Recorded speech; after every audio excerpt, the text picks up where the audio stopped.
Hello, in this video I want to show you how to set up a Realme GT Neo 6 for a senior person.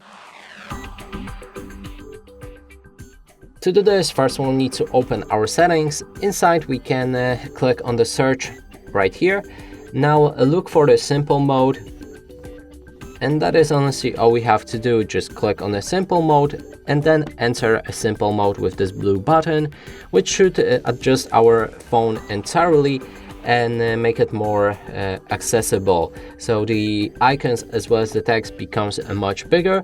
The home screen also is a bit limited, and when we try to go to the settings, they are also limited. That means it's really hard to break something or change something on your phone if you don't want it.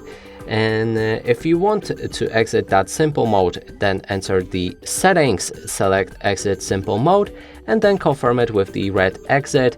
That way you'll be able to leave the simple mode. And that's it for this video. Hope you like it. Please consider subscribing to our channel, leave a like and a comment below.